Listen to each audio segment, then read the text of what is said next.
Yes, people, welcome to another Chelsea live stream. We've not been around for a while, mainly because of me, my fault. But I don't think you guys can really blame me. Chelsea, another loss, man, another loss. A lot of people will say yes, VAR got it wrong, the red card, rightly so, for sure. But regardless, it just wasn't good enough from Chelsea Football Club. Um, it's not like we're not creating chances. We are creating chances as usual, but the players are not putting it away. Um, But I'm gonna let my co-host Matt Jable just turn into Minerals Part Two. Let's hear it, man. I haven't been on in a long time, and it's just the same old, and it's the same old on Twitter.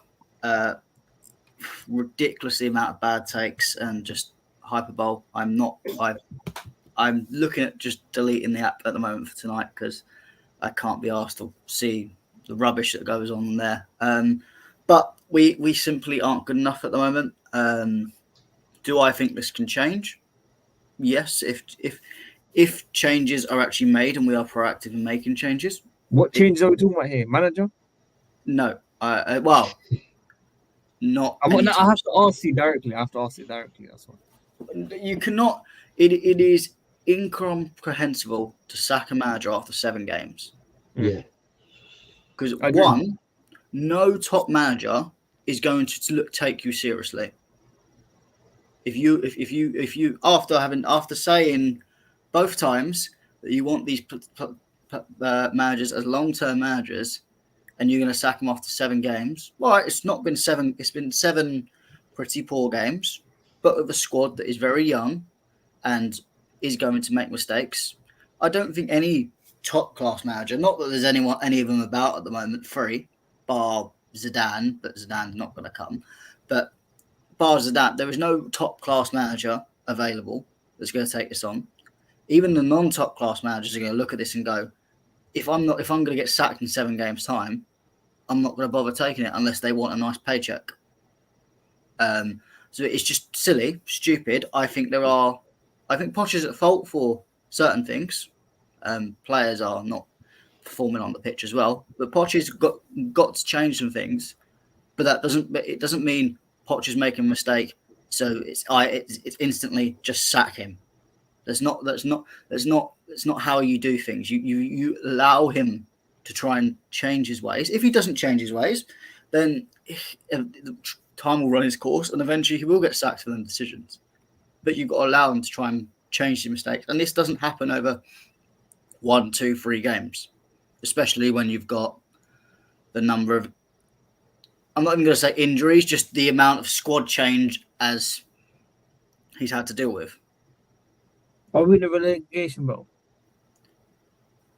We're not in a good position in the table, but again, it's 7 games in. You can't No, I say have to. Alfred, there's no point laughing. I have to ask the that the, question. no. I'm laughing because I you're was right. You have to ask. I was speaking to a friend who supports a lower team, and he cringes every time a Chelsea fan says that they're in a relegation battle. We do not understand what being in a relegation battle actually is. They laugh at the fact that we are in a relegation battle. We're really not. We're underperforming, but to be in a relegation battle is really being in the thick of it, being at the bottom of the table. When do you Relegation mean? battles don't really exist till about halfway through the season anyway, because you've got to define who's consistently playing bad. We can't judge a relegation battle 7 games in, bar Luton, because Luton are just not quality for this league, but that is blatantly obvious and clear. It's just ridiculous and a bit, again, it's hyperbolic to try to say that we are in a relegation battle 7 games in. Whether we are, this is not saying I'm not saying that we won't be in February, March, April, whatever, but to say it now that we definitely are is just ridiculous. Yeah, I just looked at the table. It is quite early, but we've got Burnley, Luton, Sheffield United. So all the three. Actually, no, Burnley. Yeah, Burnley got promoted as well. All three of them are on 1 point at the moment, but they are yet to play. So it could be very close for Chelsea being 20th if they were all to win, basically. It will be very, very close. Alfred, what's your take so far on the situation?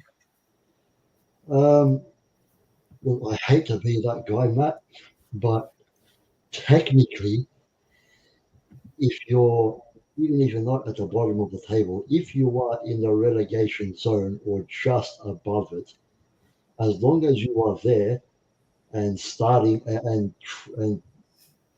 crying desperately to stay above that relegation zone, even at the start of the season. No, but there's no relegation battle at the start of the season because there's so many more games to go. There's so much. There isn't. Yeah, there isn't. But it sets Yeah. the mentality that we're gonna be there. Like we're around that No, but situation.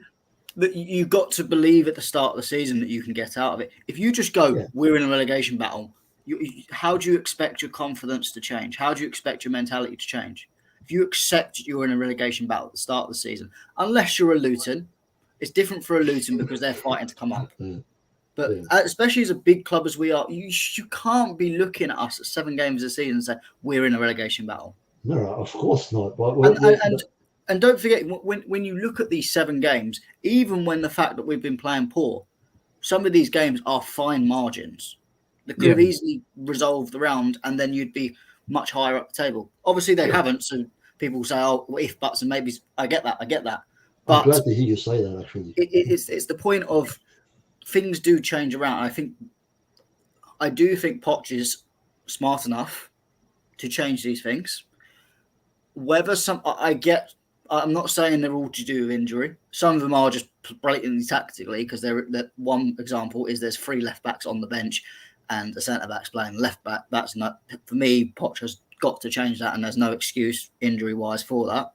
But there are other positions that are affected by injuries or affected by players that are just coming back. But things need to change. But that doesn't mean let's change the manager now. And it doesn't mean that we're definitely in a relegation battle now. Look, you're right. When you put it into context, it is very early to judge. It's just worrying seeing us that low. We can't even score a goal. Us not scoring a goal kind of tells us it's going to be something like that.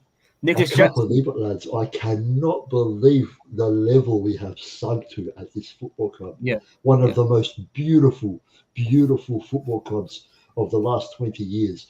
People were scared to come to Stamford Bridge. They shit themselves before It's not even kickoff that, even started. Alfred. It's not even that. It's not even that anymore. We can't even win a game. That's what it is. What I mean. I'm not expecting to win every single week. I mean, it would be beautiful to see that, of course, but realistically, we should be winning these home games. At least, just the home games. At least. But look, I made a funny assumption theory that I think in the big games coming up in October and November, we're going to steal points. I genuinely believe it. We're struggling against these type of teams. But I do think we are naturally more suited to the bigger games. It's whether these players have the mentality to step up is the problem. We do struggle against the low blocks, and even like today, Aston Villa weren't necessarily in a low block, but the way they defend is still mid-block. If you want to say the hipster words, it's a mid-block. It's still in the same structure, but a bit higher up. But we can't break it down, and that is due to some of the players we've got on the pitch, due to some of the tactics we play. I have got a tactics board on the side to explain not exactly my views, but someone else's views that I saw, and it's the way he explained it makes perfect sense. So I thought in a minute we'll explain that. And actually, Irishman, his comment with being flat up top, that is the perfect short explanation to explain why we're struggling. But I do think in the bigger games, especially because I think the fact we're not defensively, and this is where I will praise Chelsea, defensively we look good. We're conceding occasional sloppy goals, and that happens to the best of teams. But we actually look quite good. Everyone was moaning at Sanchez 3 games ago, and this is the point of reactionary. Everyone was moaning at Sanchez, saying he's worse than Kepa, he's worse than Mendy. We should have never got rid of these. He looked great now. He does. And I even said to you, Sadiq, I said, wait for him to get going because he hasn't played for God knows how many months because he's been sitting on the bench rusty. So of course you're going to be a bit slow, a bit rusty getting into the games. But now he looks pretty good. He looks pretty good. And even the defence itself, the back four, I'm sceptical of Colwill playing at left back defensively. But apart from that, generally it looks okay. Some errors at times, but defenders will make errors at times, especially when you've got Gallagher in midfield. But even with Gallagher in midfield, that defensive midfield area has looked as solid as it's ever been. I do think I'd rather have an Enzo back in midfield rather than Gallagher or Leslie, but it's still working even with Gallagher in there, which is saying something. The problem is it's the rest of the pitch that's struggling. And was Gallagher really involved in that position? I didn't really hear of him in the first half, especially. Gallagher doesn't. At the moment this season, and this is how I sum up Gallagher. People say, "Oh, Gallagher's been fantastic this season. He's been much better than he was." No, I don't think. What's happened is Gallagher is effectively on a leash. That's how I describe it. Pochettino is not happy with him running about like he was. He's not running 100 miles an hour at the moment.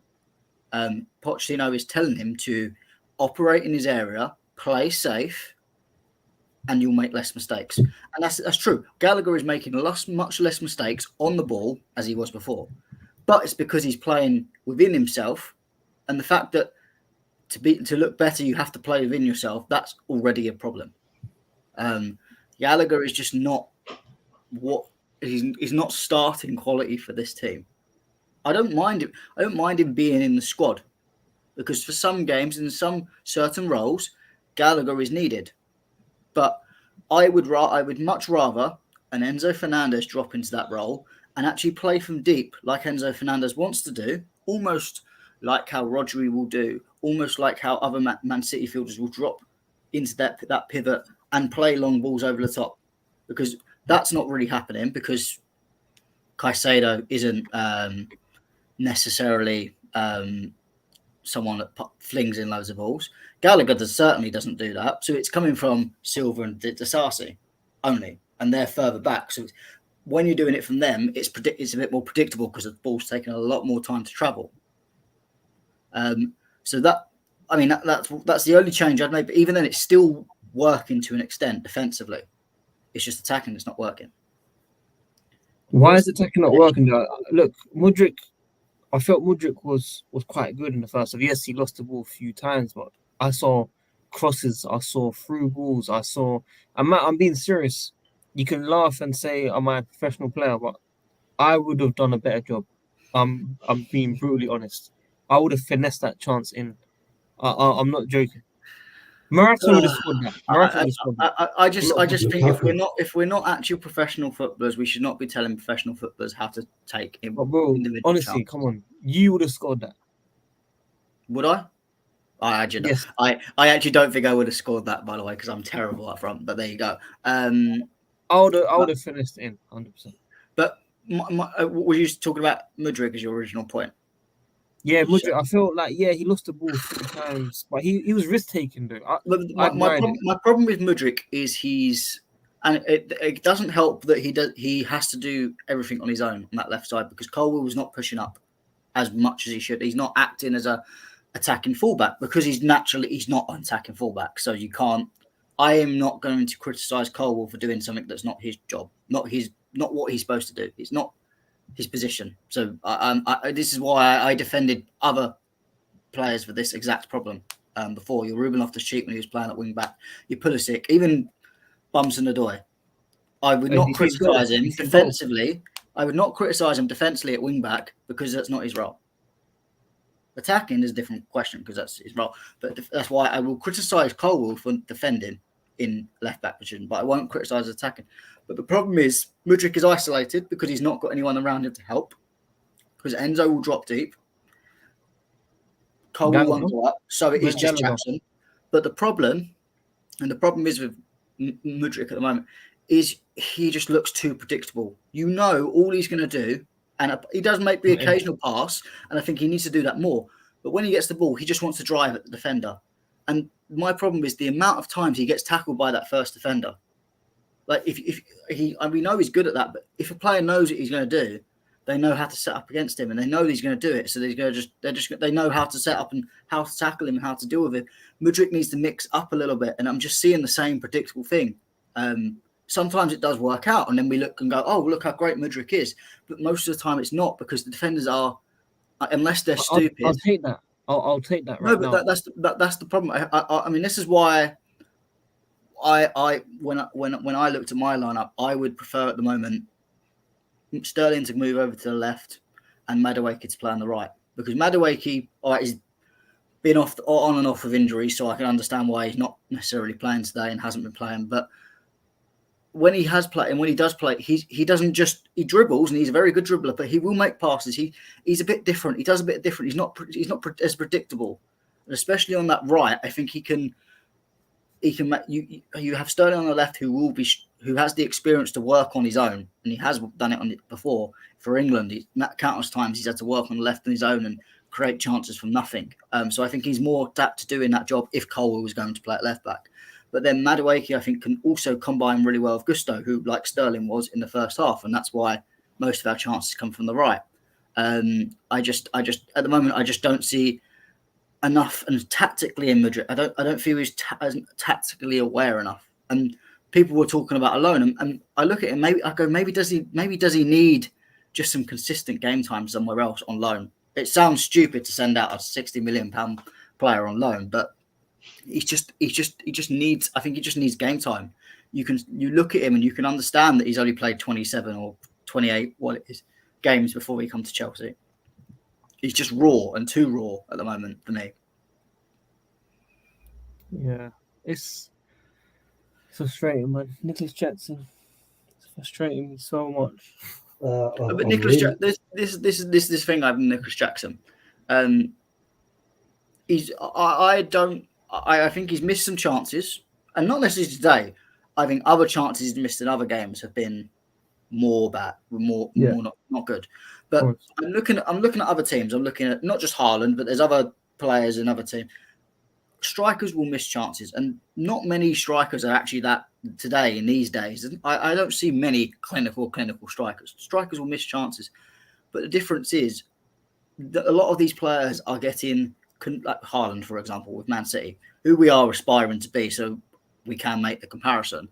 Haaland gets a consistent amount of chances that eventually he will score goals. And Haaland will get chance after chance after chance and a chance. And he may miss 2 or 3, but he'll score eventually. He'll score 3 of the third or fourth. Jackson gets the same, except this game. No, this thing. Jackson will get a chance and then won't get the chance for another 15 minutes. No, that's not true. Chances come very sparingly. And even to the first half, that was the only real chance Jackson actually got. Obviously, there was a few offside runs that he made that he didn't actually get them. But he's not getting the ball in good. That was the only time he actually got the ball in a good chance in the first half. In 45 minutes, there was only 3 chances, really big chances in the first half, which was the Enzo ball that went over the top, the Disasi offside goal, and the Jackson chance. 3 chances in 45 minutes is 15 minutes a chance for a team that is not dominating the ball, but is on top. That's not good enough. We need to be creating more chances. And that's the problem. These players will just miss chances every now and then. And because they're not getting enough chances to redeem themselves, like other players do, they're not scoring goals. And then they take that into the next game, and the next game, and the next game. And that's why this is why they look lack of confidence. As I said to Alfred, in these last 5 years, all of the players that we've got and had surely all can't be shit at scoring chances. And considering some of these players have been at other clubs before and scored chances and scored goals clinically or more clinically, come here and flopped and then gone back, and then we've sold them to other clubs, and lo and behold, they're scoring again. So maybe it's a thing of like there is an aspect of this system, and I think we've not created chances properly for 3 to 4 seasons now, and this is why, as much as Tammy Abraham had issues, this is why I actually, for once, praised Tammy Abraham for getting as many goals as he did. Because he was probably one of the most clinical players we've actually had. Yeah. But the problem was his all-round game was not good enough. Was not there. But he was a kid. But this is the problem. I think the way we set up is just not good enough. I mean, I've got tactical board, I'll share the screen if that's all right with you guys. Whilst Matt brings that up, Alfred, I know you want to say a few things. Let's hear from you. Just that we were talking about Jackson, and yeah, I'm starting to get really annoyed with these discipline problems, man. He's raw. like far out. He's almost got a yellow card per game. So far this season, we played 6. He's now gotten four yellow cards. I think one that got turned into a red. That's crazy, man. He's suspended now, so he misses next game. Yeah, and that's why are you doing these things when there's already we've already got enough problems with injuries and all this stuff. We can't have you getting sent off for just absolute crap like that. But I feel like Poch is frustrated with something. He must have wanted some experienced players signed, something. Like 1 or 2 players. There must be an issue that he's not happy with. I was talking about Jackson. Yeah, but I'm saying in general, like Poch. There must be something in general. Oh fuck it! Listen, if anything, if anyone's complaining about Poch being frustrated, then I don't know what to tell you, because any manager in that position should be. I mean, I feel so sorry for him, man. He's got a shitload of work to do, and he doesn't even have the players that he should have at his disposal to do it, and he's not going to for a while. It's so bad for him, man. Yeah, Matt, over to you, bro. Yeah. So this is I base it just off this game alone, but most other games are in this sort of form. So obviously, blue, Chelsea, maroon, Aston Villa. So Aston Villa and most teams will line up defensively in a 4-1-4-1. Some a bit more tighter, but for just the Aston Villa, it was a bit more loose today. So we were actually creating a little bit more. But this is how Chelsea want to form themselves in attacks. You have Jackson here, Sterling here, pinned up against 2 defenders, Mudryk against the fullback, Gusto against the other fullback, and then Enzo Fernandez as the attacking midfielder here. Now, the problem is you've got Enzo Fernandez, and this is who I'll explain first, not being an attacking midfielder, because this player here is effectively man-marking him, not getting the ball as much as he would, and someone like Enzo Fernandez who wants to be on the ball will then drift back into the midfield to get the ball. So Enzo will have the ball now, and then now you see that obviously the wingers will be pinned up against the fullbacks, and the same with the strikers. You've now got all of this half space here, the space between the defenders and the attackers, that is just free. No one is vacating that. That attacking midfielder is not there, which means either Sterling has to drop in to try and get the ball, Augusto will come in, or Mudryk. But then you look at how it's 1v1. Eventually, if the ball goes to Mudryk, the player will come in, and Mudryk can't go anywhere. Same on the side with Gusto, although Sterling does help out a little bit and will try and isolate. But there's nothing in these areas to create. The ball is either here, goes over the top, and that's why you see eventually the ball will get funneled out to the left, say for Mudryk, and that's why you'll see players that will go into the box and then we'll try and spam crosses in from here, which to someone like Jackson, who we know and we said at the beginning when we bought him, he's not someone that's good with his head. So why are you giving? People moaned at the chance where he missed it with his head. There's no point firing crosses into a team. We're not a good team with height as it is. Why we keep spamming crosses? But the problem is we're not using these half spaces correctly. Now, if I try and change it again, we're missing the Madison. How it is, and this is. I will show you now hypothetically how Man City line up in terms of that. It's a little bit similar how they line up, but slightly different. So you have effectively, rather than having 2 against the defenders and one in around the half space, they add an extra man in the half spaces. So they have Haaland pushing the defence back so that if Rodri has the ball, it's susceptible to the long ball. So they can play the long ball over the top to Haaland if he wants.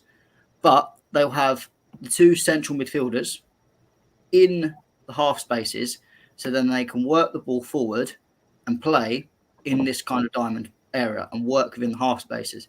And it means that these players will have to pull themselves out of position physically to then try and get the ball here, which means you can work it here, and it's a lot more easier to break down these low blocks.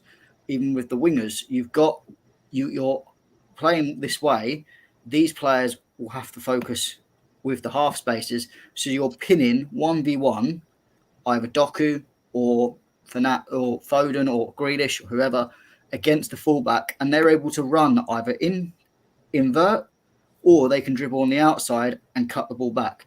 You don't see Chelsea cutting the ball back enough. And if we do, there's not the players in the box because they're all back here. They're all sitting back here. It's only really Jackson and occasionally a Gallagher that will run in. But the way City do it, they really working with them half spaces and pulling players out of position. And we don't do that enough. Now, how we do that is you potentially get a Cole Palmer to play in this position. Maybe you work and try and say to either an Enzo Fernandez or someone to work up into this position. And then you can create more in the half space. But while we're not addressing to work in this area, we're not going to be able to create effectively proper chances that are unpredictable. The way we're playing, the way we're trying to break down teams makes us really predictable. And when you're a low block, it's easy to defend crosses because there'll be more players in the box. And then that means you have to rely on the perfect ball to get a header in. Or, for example, in the game today, there was a couple of times that the cross was put in, it deflects off an Aston Villa player because there's so many players in the box. And then the chance for a Jackson, a Sterling, a Gallagher is much more harder because the ball's changed trajectory and it's not a clean tackle. Or the balls are much more driven into the box because it's harder because there's so many people in the box. And again, a driven ball is much more harder for a player to hit first time and effectively hit much more perfectly. You got more of a chance of it coming off the wrong side of the foot or hitting it if it's driven because it's coming with you so much power that sometimes it's too much. So the grand problem is we're not exposing that real half space part of the pitch, and it's just making it very easily. And we don't exactly have to play like City. That's not the answer. The way we're playing, as long as we have an attacking midfielder that can roam in them spaces properly, and then Nkunku would be working really well right now. Even a Palmer who has played in this Pep Guardiola system and works quite well, he can work in that way and he can roam in that area. I think the one problem I have as well is with our system, the amount of times we've got these fluid positions, which you can play fluid and it's fine to be fluid, but when you're fluid, you're making it more complicated than it needs to be. You look at City, actually, they don't actually swap people around and people don't swap into positions. Everyone knows their position and they just work in between it. And it means that it's much more simple, almost simplified for the players. The players know their roles, whereas the players that we've got now are swapping about. One time they're at left wing and next then at right. They're dropping back, dropping in, and it's a lot more complicated than it needs to be. So I think we need to look at it, and I think the best ways to get out of this is Palmer to play in attacking midfield. I'll drop Enzo into the midfield, so you've got them long balls, kind of like how I said with Haaland over the top. So you can play them long balls to Jackson, who is very good on the run. Hopefully, will be less offside than he was today. You play. I personally would play Sterling and Madueke because I think they're more unpredictable on them wings to deal with the fullbacks a lot more, especially 1v1. And then I think you need to play a much more capable fullback instead of Cole to help out Mudryk on that left-hand side. We're so reliant on that right side that Aston Villa know all they have to do is funnel their players towards the right-hand side And it makes it a lot harder for Sterling and Gusto to have to play within each other to try and get the ball into the box. So I think it will make us less predictable. It will allow us to play in the half spaces a little bit more. And then hopefully it results in more chances, which on the basis of probability, you're going to score more goals, even if the clinicalness doesn't improve. More chances you give a player, eventually they'll score. So that and then if you create more chances for a striker, they score more goals. That confidence goes up, and maybe that might be the difference between being unclinical and clinical. Now, Poch has the chance to make these changes. Obviously, the Nkunku thing, I understand, but now you've got Palmer. Palmer has been signed for 42.5 million. If you're not going to use him, then I'm sorry that I struggle to find an excuse for that. Same with the left backs. You've got 3 competent left back, 1 competent left back at least, maybe another 2, but depends on who you speak to. But I think Chilwell is fine to play at left back. Colwill can play at centre back. Give Silva a bit of a break because I don't think Silva's looked sharp enough. I don't think Silva should not play, but I don't think Silva should be playing every game at the same time.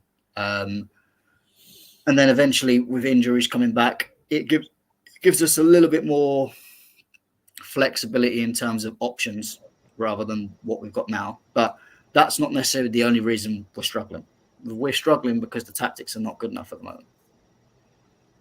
Well, Mr. Matt J. Wolf, good analysis for an under below par Chelsea team currently. Who we got next, guys? Well, we've got Brighton in the Cup, haven't we? Other than Cup, I mean, but I mean in terms of the league. Burnley. Oh, Burnley away. No, we've got Fulham away, then Burnley away. So we've got 2 away games. Yeah. We've got 2 away games, people. And then Arsenal. Yeah, Arsenal, exactly. I think Burnley should get the result. Well, because United won. But I think Burnley are the way they play and the way Vincent Kompany wants to play. They're so open enough that even with the way we're playing tactically, we should be able to create more chances against them. If we struggle to create chances against Burnley, that's when I panic a little bit more. Fulham, they don't look firepower. They don't look that great at the moment. So whether that's a win or a draw, I think we can pick up a point there at least. But we need to start winning games because the more we don't win games, the more pressure comes on. We are 13 points, but I'm not saying about the league title. I'm just saying in general. Already this part of the season, we are 13 points behind. That's crazy. I know. Well, I mean, we're not going to win the title. I mean, if anyone, you had people like Carlito who were like, "We're going to finish 3rd. We're going to finish 2nd." You had even Sadiq was getting excited. Other people were getting excited. I've always said, if we finish top 6, I'm happy. That's fine. It's good enough for me at the moment this season because we're not good enough to challenge the big teams at the moment. Arsenal, Man City, and Liverpool arguably will probably run away with it this season at top 3. But I do think 4th, 5th, 6th, 7th, 8th, and 9th is going to be massively up for grabs. I don't see Newcastle, even the teams like Brighton and that, they will struggle with Europe more, as it goes through more of the season. I think it's going to be very open to still get into them places, but we just need to fix up our issues now and then build on that. If the longer and longer we go, not fixing up the issues, the less chance we're going to do it. That's why we need to try and fix up these issues now, and preferably fix up these issues before we face these big teams. Because if we lose all their big games, then it becomes a lot more harder. Definitely. Guys, how comes you lot are tuning in now? The viewers are going up, which is good to see. Appreciate every single one of you lot tuning in. Make sure you guys like the video as always. Subscribe and hit the notification. There'll be a few announcements in the next few days for the channel, which we're all looking forward to finally putting out very, very soon. It's been a while not been doing content, but everything will be explained properly very, very soon. I want to thank Alfred for making time today, even though he was very close to not joining us today because of a game that he preferred to watch called Nah, the guilt Tottenham. would have killed me. Yeah. And big up Matt as well for joining as well. I hope your holiday I think you're in Belgium. I think. Yeah, Hope Belgium. that went well as well. I just realized, guys, I won't be here for the Burnley game because I'm in Qatar.